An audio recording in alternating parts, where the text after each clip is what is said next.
There have been several years in my journey where I probably could have been flying, but I was walking, crawling, to be honest.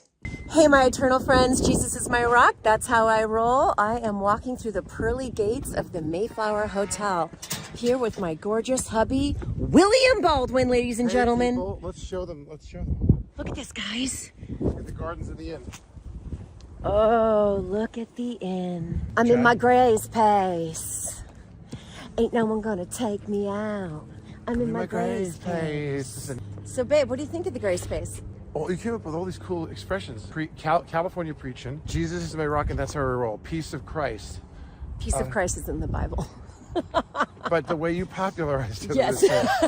Oh my gosh. Holy Spirit activate. Holy Spirit activate. I was getting there. You totally popularized. And did you invent that too? That I invented. Okay. And now, Grace Pace? I mean... The Holy Spirit invented it, not me. That came out. Show them the walk we're on right now. Look at this. Is this just not exquisite? We're on our way to the spa. I love you, Schwilly. And what are we going to do there? We're going to do work there. We're going to do a little research for Cal Heal today, because we have a Cal Heal. Into the well we go.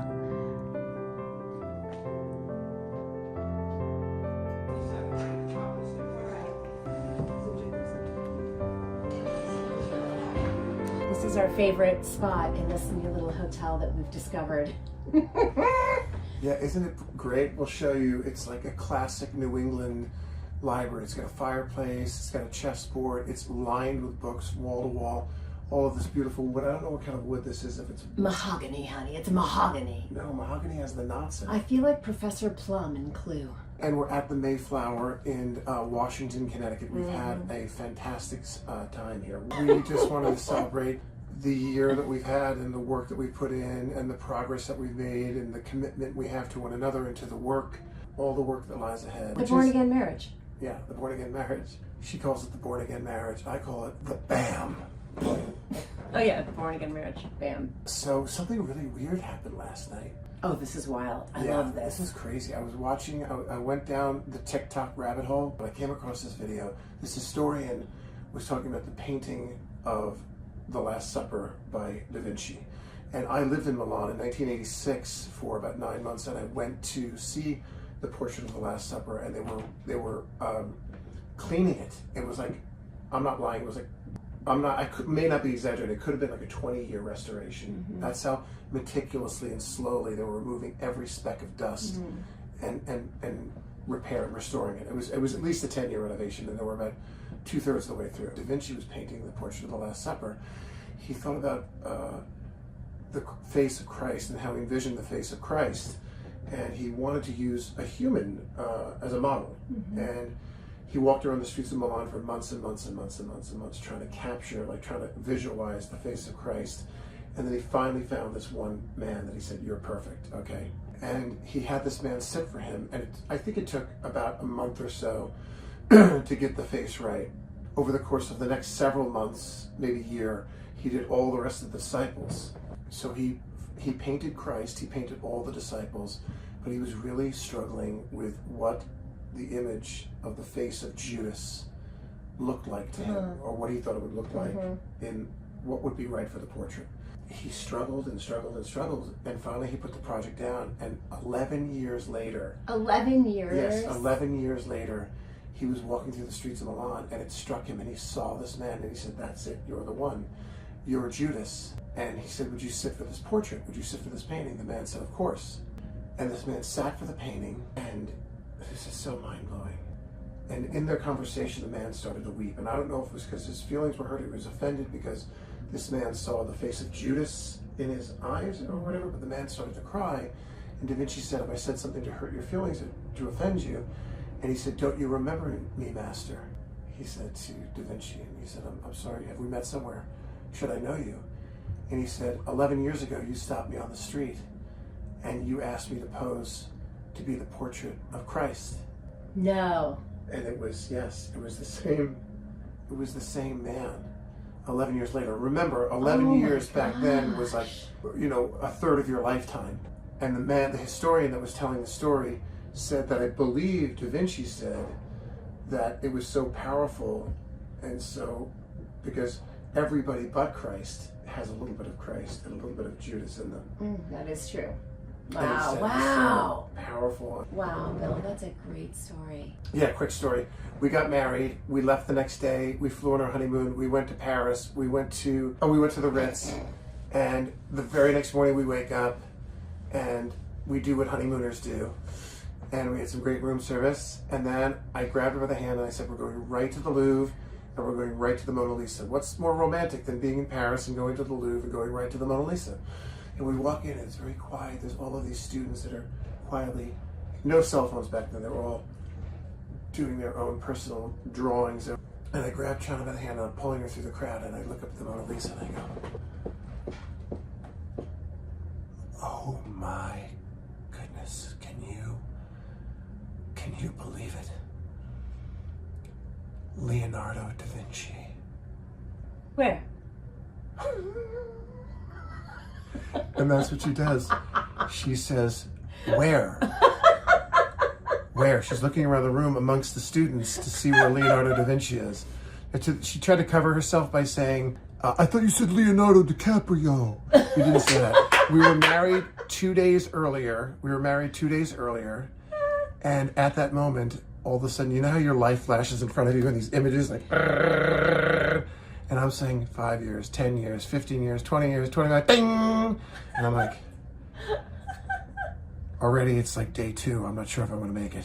I say, honey, I vow to you that one day I'm going to tell that story to like embarrass you on a talk show. And all of a sudden one day I'm doing the pre-interview on David Letterman. And I had like 5 great stories that I could have told because they were, you know, that you do the pre-interview before you go on the air. And I said, I'm on with the producer like a week before I go on the show. And I'm like, Chana, I can't remember any of these stories. Like, I'm just drawing a blank right now. Like, what's one of those things that I like threatened you to tell the story of David Letterman? And Chana's like, duh, Leonardo da Vinci. And I'm like, oh, that's gold. That's gold. So I tell the producer that. And then I get on the show with Letterman and we walk through, we do the 2 segments, and at the very last segment, he said, so you just got married, you went on your honeymoon, I heard you went to Paris, I heard you went to the Louvre, and I tell the whole story I just told you.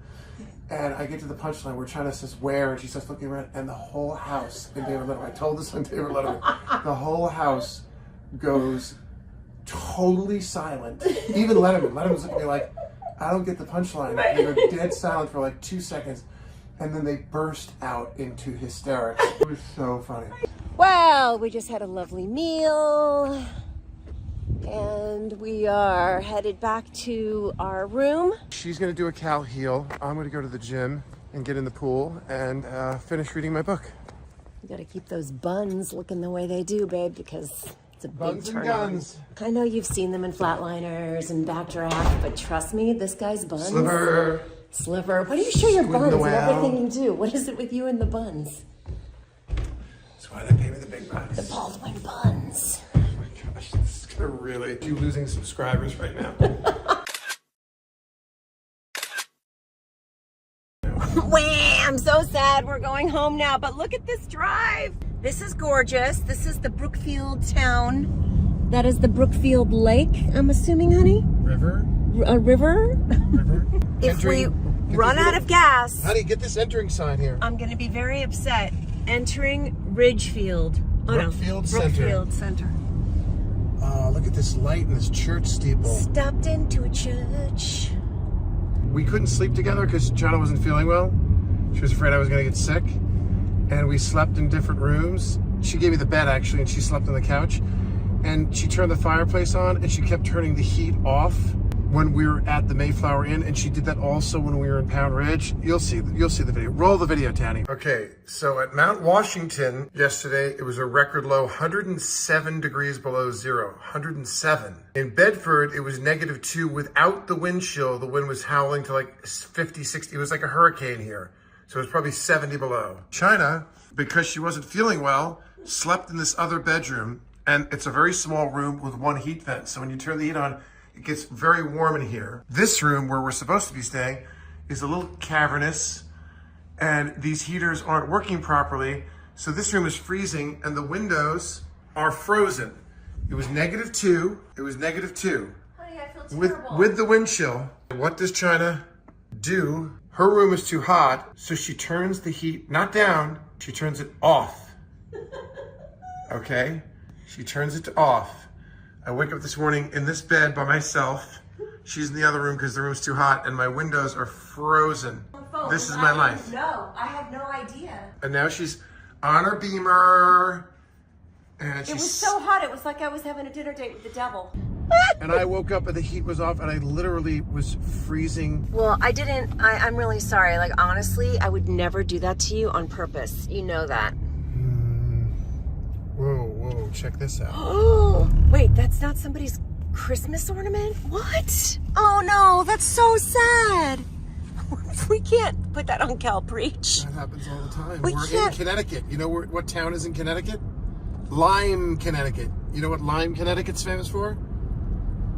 Lyme disease. You know where you get Lyme disease from? Where? From a deer tick. Right. That's why there's dead deers all over the place. Not from the Lyme disease. I bet you the car looks just as bad as that. Well, that deer's gone. Yay! We're not going to run out of gas and ruin the day. We are finally back at the house after a pretty long drive. Didn't seem like it took that long to get there, but it seemed like it took a lot longer to get home for some reason. And we took the same exact route. Go figure.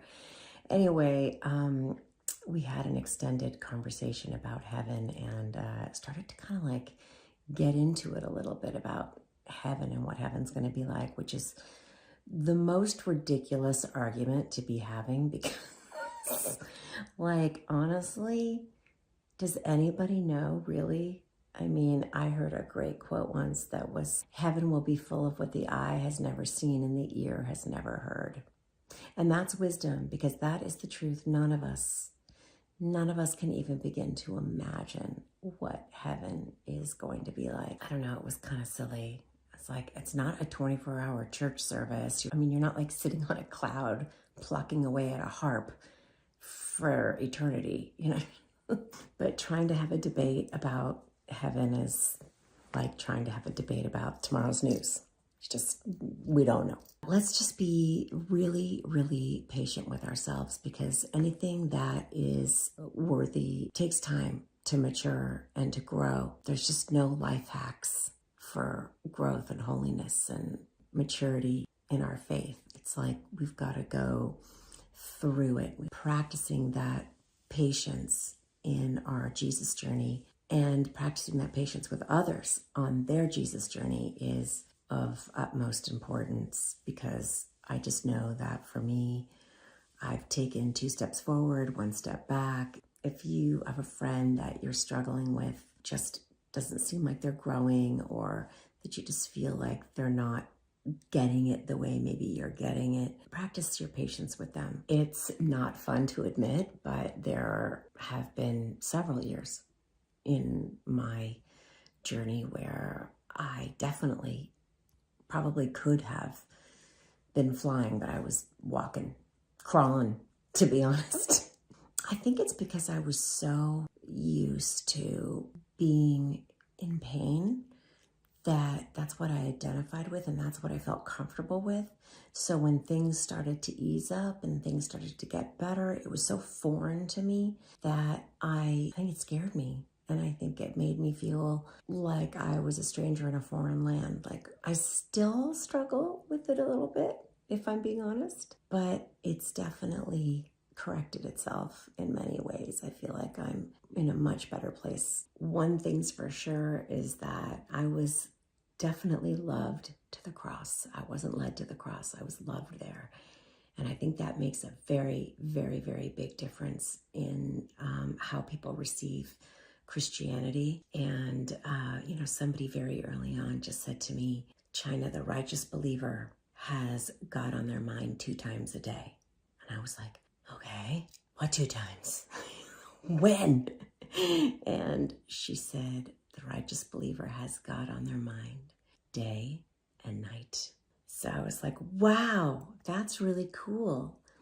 And that just helped me understand that meditating on the Lord all day long, meditating on God constantly is part of the key to attaining that intimacy with Jesus, because you have him on your mind twice a day, day and night. So I'm going to bed, and I pray that you guys sleep like the angels that you are. And remember that Jesus will never be dethroned. Peace of Christ. Hi everybody, so we've been doing the Serenity Prayer together every single morning. I say, God, Grant me the serenity to accept the things I cannot change. No. You just have to breathe in. Honey, You sprayed it on my tongue. Every single Sunday I've been doing California Healing. Mm-hmm. You felt really bad because you're like, I hijacked your Sundays. I'm like, you finally gave me my Sunday back. I know. Unless you guys think I should be on Cal Hill. I don't It's women only. Oh, Do you know how much healing is going on? Yes. There? Everyone, we've got your prayers. We've got your back. The best commentary on the Bible is the Bible. I just thank you for every woman that is watching right now, and that there'll be a strength that comes to her. The fact that he said, I will help you. I just held on to that. He was my help. Let's sing out this chorus. It's your breath. I was going to ask you if you would be our patriot. You want to be your mascot? No, because it's Patreon. I want to know if you'll be our patriot. What? What does that mean? You don't even know what it requires. What, all you would have to do is come on and sing the Serenity Prayer every single time in the beginning. That's it. No, I would never do that. The courage to change the things I can. Ba, ba, ba, ba, ba. And the wisdom to know the difference. That was really good. Listen, for so many of us, being of service is really important, and that's what Cal Healing is doing, especially if you're a Christian, if you're a woman. This is creating this wonderful, beautiful community where they are, I mean, I've popped in on this, I've overheard from a distance, they are doing God's work. Aw, They're doing God's work. babe. You are. Creating this environment, this culture, this safe space for women to come together and to band together and to be there for one another and to be of service and to spread the word. Every single week there's a brand new testimony. That's my favorite, to hear how people came to God. It's amazing. I'm not allowed. But you could sing God Grant Me the Serenity every single I time. can't believe you just got me to do that. That's going to turn up somewhere and somebody's going to be just grilling me for that. California Healing. Check it out. Hit that link. Get your heel on. Get your heel on.